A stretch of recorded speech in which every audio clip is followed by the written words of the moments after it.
আসসালামু আলাইকুম। আশা করি তোমরা সকলেই ভালো আছো। অর্জন কোচিং সেন্টারের পক্ষ থেকে তোমাদেরকে আন্তরিক অভিনন্দন ও শুভেচ্ছা। আজকে আমি নবম দশম শ্রেণীর গণিত বইয়ের চতুর্থ অধ্যায় নিয়ে আলোচনা করব। এই অধ্যায়টা খুবই গুরুত্বপূর্ণ। এই অধ্যায়ে টোটাল 3টি অংশ আছে।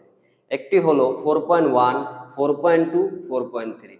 4.1-এ আমাদের সূচক নিয়ে আলোচনা করা হয়েছে আমাদের বইতে। 4.2-তে লগ ও লগারিদম নিয়ে আলোচনা করা হয়েছে। 4.3-তে বৈজ্ঞানিক পদ্ধতিতে আমরা কিভাবে সমাধান করব বড় বড় অঙ্কগুলো, এগুলো নিয়ে আলোচনা করা হয়েছে। আমাদের প্রতিটি ক্লাস থাকবো পর্ব অনুসারে।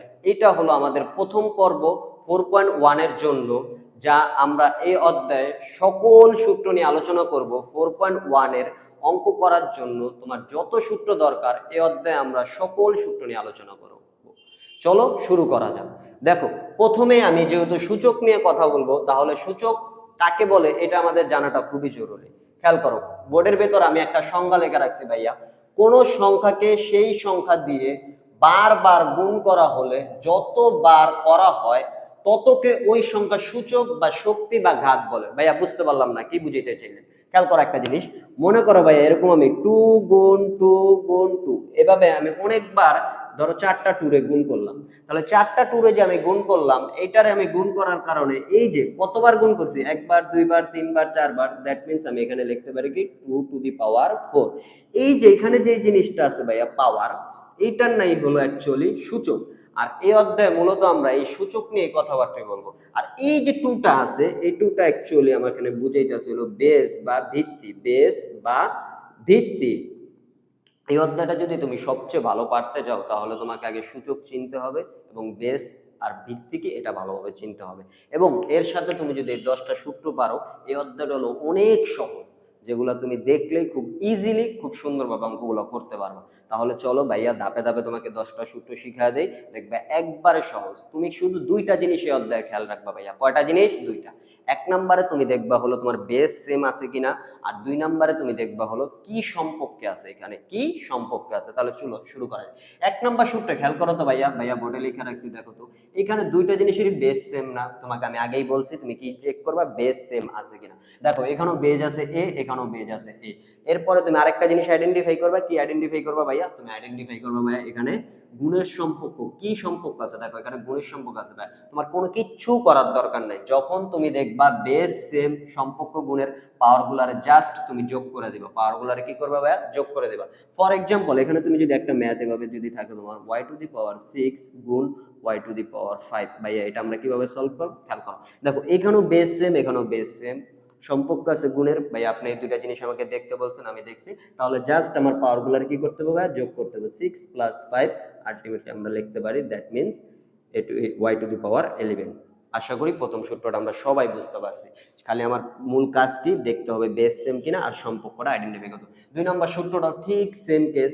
খেয়াল করো, এখানে আছে a⁴m divided a⁴n is equal to a⁻m-n। এখানে শুধু একটাই পার্থক্য আছে ভাইয়া, যদি সম্পর্কটা ভাগের থাকে। বেস সেম, সম্পর্কটা কি থাকবে ভাইয়া? ভাগের। যদি সম্পর্কটা ভাগের থাকে তাহলে তুমি কি করবা ভাইয়া? জাস্ট পাওয়ার গুলার কি করবা ভাইয়া? বিয়োগ করবা। ধরো এরকমই আমরা একটা লিখলাম, তাহলে আমরা কি করতে পারি ভাই? আপনি একটু আগে শিখাইলেন যে বেস সেম সম্পর্ক ভাগের, তাহলে পাওয়ার গুলারে বিয়োগ করতে হবে। তাহলে আমরা y⁴ 4 লিখতে পারি। আলটিমেটলি বিয়োগ করলে আমরা এখানে পাইতে পারি y²। রাইট? তাহলে এই দুইটা সূত্র নিয়ে আশা করি তোমাদের আর কোনো প্রবলেম হবে না। তুমি এই অধ্যায়ের যে সংখ্যা অঙ্কগুলো করতে যাইবা, দেখবা এই দুইটা সূত্র তোমার অনেক কাজে লাগবে।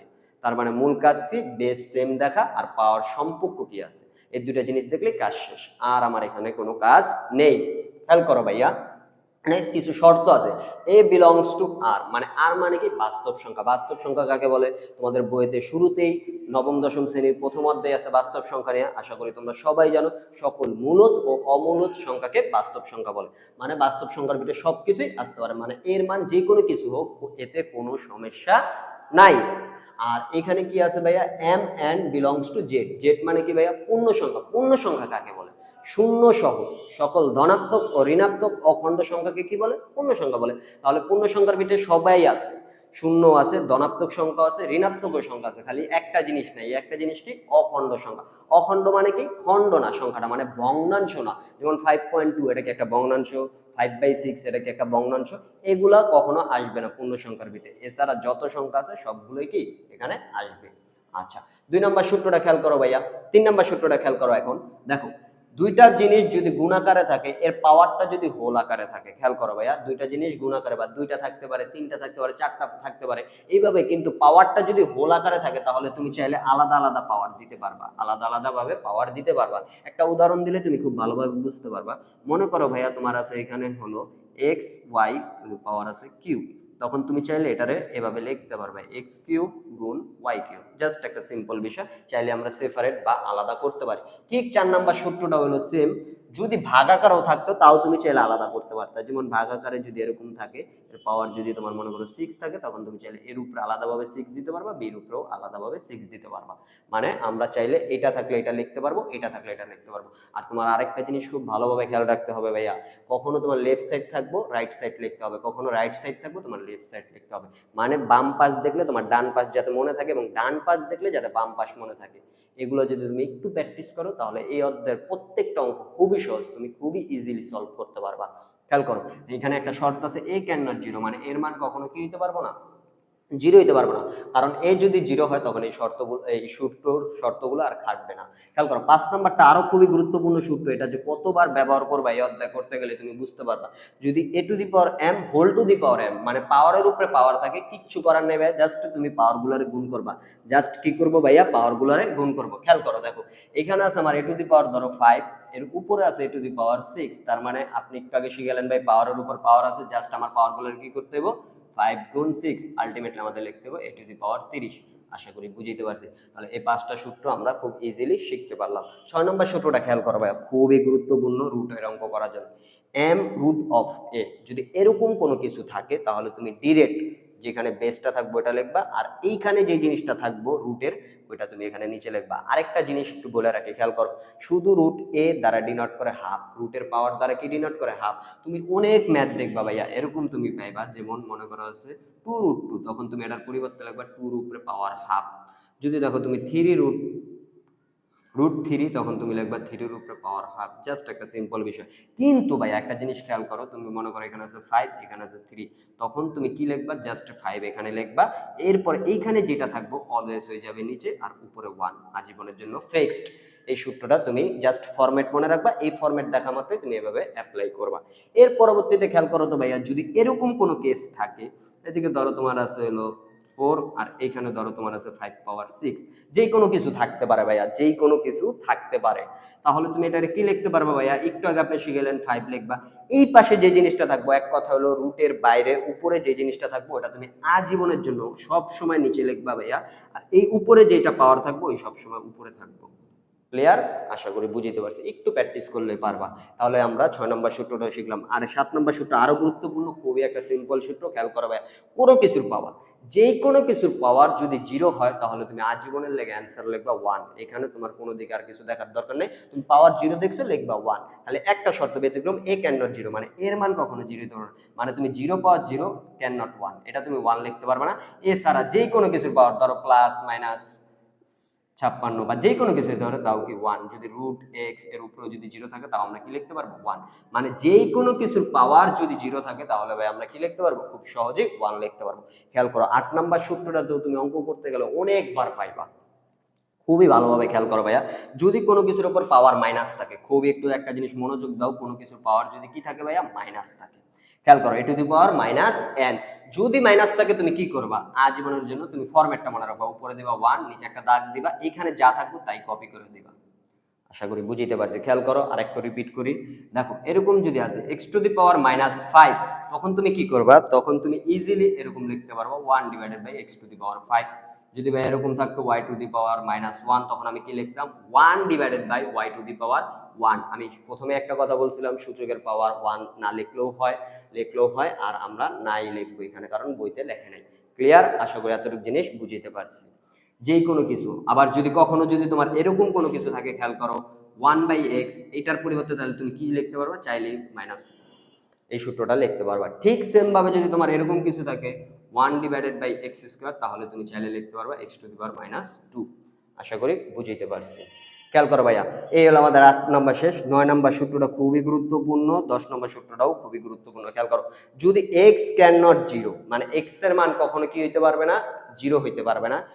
a গ্রেটার দেন জিরো, মানে অবশ্যই এর মানটা জিরো থেকে বড় হতে হবে, এবং b গ্রেটার দেন জিরো, মানে b এর মানটাও জিরো থেকে বড় হতে হবে। যদি কখনো কোনো কিছুর পাওয়ার সেম থাকে, যদি কখনো কোনো কিছুর পাওয়ার সেম থাকে, তাহলে তুমি বেসগুলারে সমান লিখতে পারবা। খেয়াল করো ভাইয়া, যদি এরকম কিছু হয়, তোমার 5 এর উপরে আছে পাওয়ার, 5 এর উপরে ধরো তোমার আছে x, আর এদিকে আছে তোমার মনে করো, খেয়াল করো এই জায়গায় মনে করো তোমার এর উপরে পাওয়ার আছে x, আর এদিকে তোমার মনে করো সির উপরে পাওয়ার আছে x। দেখো তো ভাইয়া, দুইটা জিনিসের পাওয়ার কি সেম না? যদি পাওয়ার সেম থাকে তাহলে তুমি সূত্র অনুসারে বেসগুলারে কি করতে পারবা, সেম করতে পারবা। ঠিক সেম ভাবে এরই একটা সূত্র উল্টাটা, খেয়াল করো যে 10 নম্বরটা, যদি a গ্রেটার দেন জিরো, মানে এর মান জিরো থেকে অবশ্যই বড়, জিরো থেকে বড় এর অর্থ কি ডিনোট করে, মানে এর ভ্যালু নেগেটিভ আসতে পারবে না, খেয়াল রাখতে হবে। b গ্রেটার দেন জিরো এবং a two the power x is equal to a two the power y হয়, তবে x y সমান হয়, মানে যখন আবার বেস সেম থাকবে ভাইয়া, যখন কি থাকবে সেম, বেস সেম। দেখো a two the power x is equal to a two the power y, তখন দেখো এটারও বেস সেম, এটারও বেস সেম, তাহলে আপনি একটু আগে শিখেলেন ভাই আমরা কি লিখতে পারবো, পাওয়ার গুলারে সমান লিখতে পারবো। এইভাবে যদি তুমি এই 10টা সূত্র খুব সুন্দরভাবে মনে রাখতে পারো, তাহলে এই অধ্যায়ের যত অঙ্ক আছে তুমি খুব সহজে ইজিলি করতে পারবা। আমি তোমার সংক্ষেপে 2 মিনিটের ভিতরে আবার সবকিছু একটু রিপিট করে দিই ভাই। এই অধ্যায়টা তুমি যদি করতে যাও, সবার আগে তোমার ভালোভাবে বেস আর পাওয়ার চিনতে হবে, রাইট? তুমি যদি বেস আর পাওয়ার আইডেন্টিফাই করতে পারো, এরপরে তোমার দুইটা কাজ। 1 নাম্বার কাজ হলো তুমি দেখবা বেসগুলা কি সেম কিনা, যদি বেসগুলা সেম থাকে তাহলে, আর আরেকটা কাজ হলো কি দেখতে হবে তোমার কি সম্পর্কে আছে, কি সম্পর্ক আছে। যদি বেস সেম আর সম্পর্ক আইডেন্টিফাই করতে পারি, তাহলে এই সূত্রগুলো আমরা অ্যাপ্লাই করলে কাজ শেষ। দেখো প্রথম সূত্র কি ছিল, বেস সেম গুণের সম্পর্ক, পাওয়ারগুলারে কি করছি, যোগ করছি। দ্বিতীয় সূত্র কি ছিল, বেস সেম ভাগের সম্পর্ক, পাওয়ারগুলারে কি করছি, বিয়োগ করছি। ঠিক সেম ভাবে এইখানে দেখো, যদি কোনো কিছুর উপর হোল আকারে থাকে, তাহলে আমরা চাইলে কি আলাদা আলাদা করে পাওয়ারগুলারে দিতে পারি। ঠিক সেম ভাবে এদিকে যদি ভাগ আকারে থাকতো, তাও আমরা আলাদা আলাদা ভাবে পাওয়ারগুলারে দিতে পারি। এই 5 নম্বর সূত্রটা কি বললাম, পাওয়ারের উপর পাওয়ার যদি থাকে, তাহলে পাওয়ারগুলার আমরা কি করতে পারি, জাস্ট গুণ করতে পারি। আর m রুট যদি কিছু থাকে, তাহলে আমরা কি লিখতে পারি, a two the power 1/m, মানে এখানে যা থাকবো। আরেকটা জিনিস আমি বারবার বলছি, রুট a, যদি রুট এর উপরে যদি কোনো কিছু থাকে, এটার পরিবর্তে ডিরেক্ট কি লিখতে পারবো, হাফ। যে কোনো কিছুর উপরে আমরা রুট দেখলে তার পাওয়ার আমরা কি দিতে পারবো ভাইয়া, হাফ দিতে পারবো ইজিলি। এরপর আরেকটা সূত্র আমরা দেখলাম 7 নম্বরে, কোনো কিছুর পাওয়ার 0 ইজ ইকুয়াল টু কি 1। তারপর 8 নাম্বার আমরা দেখলাম কোনো কিছুর পাওয়ার যদি মাইনাস থাকে, ডিরেক্টলি আমরা এটা 1 বাই আকারে ওই জিনিসটাই বসা দেব, জাস্ট উপরে 1 ডিভাইডেড বাই যা থাকবে তাই, রাইট? ঠিক সেম ভাবে 9 নম্বর সূত্রটা আমরা কি দেখলাম, x ক্যান নট জিরো এবং a যদি বড় হয়, b যদি বড় হয় জিরো থেকে, তাহলে আমরা যদি বেসগুলা অসমান থাকে, পাওয়ারগুলা সমান থাকে, তাহলে আমরা বেসগুলা সমান লিখতে পারবো। ঠিক 10 নম্বর সূত্রটা কি ছিল, এই সূত্রটাই ছিল, যদি আমাদের বেসগুলা সেম থাকে, তাহলে আমরা পাওয়ারগুলার কি লিখতে পারবো, সমান লিখতে পারবো। তোমরা এগুলো একটু নোট করে নিবা, তাহলে ইজিলি পারবা। আশা করি বুঝতে পারছি।